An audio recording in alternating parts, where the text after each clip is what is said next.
Hey, what's up everyone? It's Kanan. I just want to come at you with a quick review on this Cadlights Elite 2 protein skimmer.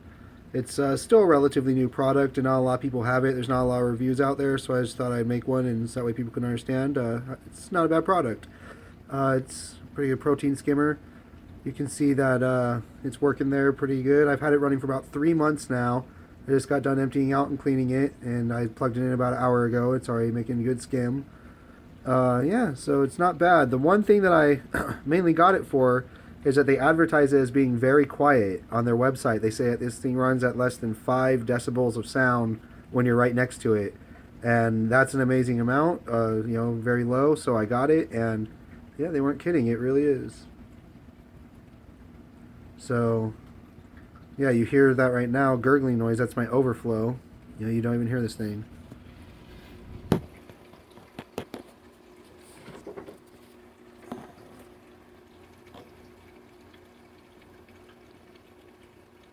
Yeah, the Cadlights. It's recommended up to 50 gallons, 30 gallons if it's highly stocked. And yeah, this thing is not bad. The only thing I would say is that I would say it could be a little bit bigger of a skimmer cup, because that way when you clean it, you can get your fingers in there easier. It's a little bit tight, so I usually have to stick the back of a fork in there with a paper towel to get it to clean. And then, yeah. But, let's see. Oh yeah, it's a pipeless design. So what you do is you put the cup in, and then you can actually rotate the cup left and right to adjust it.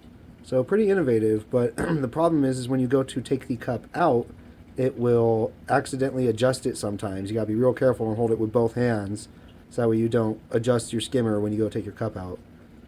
But yeah, as you can see, it's running really good. I actually have the air intake. I have to put it back on. I took it off when I changed the water, took out the cup, and I forgot to put it back on there. But yeah, as you can see, it's silent. It's working, chugging away. It's powering my 30-gallon aquarium nicely, cleaning it very nicely. Here's a shot of the aquarium. Blue chromis doing their thing, or pardon me, green chromis. They look more blue than green if you ask me.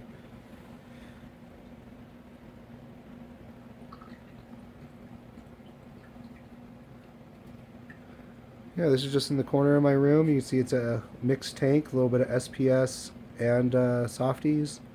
And I have some LPS in there too, but they're not doing too well because they're mainly just little frags, and I haven't had a chance to mount them properly. There's not a lot of really good spots to mount corals in this tank, believe it or not. There's no real nooks or crannies in the rock. So I'm actually in the process of setting up another tank to get those mounted in there. In the meantime, the giant montipora in the back is doing well. The anemone's doing very good. Its clownfish loves it. You see a little patch of green star polyp in the bottom left.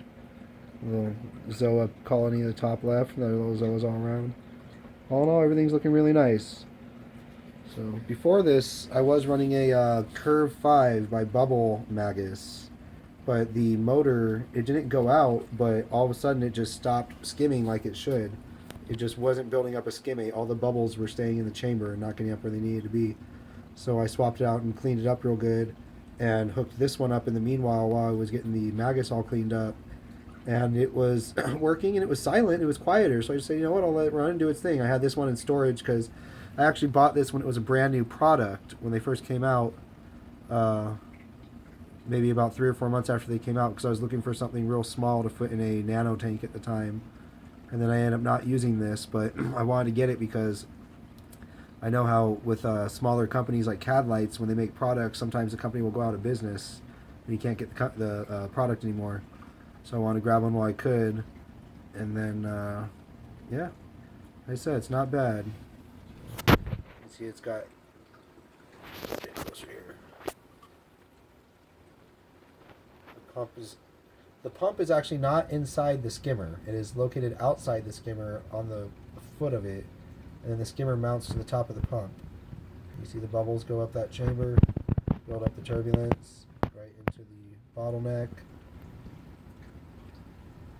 And yeah, it's actually getting a really good quality skim. Very impressed. Now I've got a different skimmer on the way, Reef Octopus.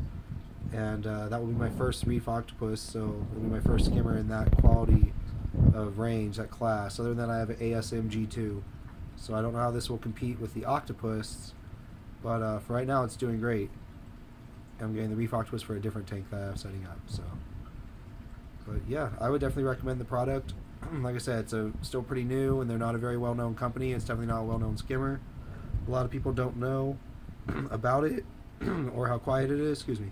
Excuse me about that. Anyway, so yeah, I definitely would recommend picking one up if you need a quiet option for a bedroom that has a very small footprint. I believe it's 3.5 by 3.5, if I'm not mistaken, footprint. Very easy to operate. Very good piece of equipment. This was Kanan. Over and out.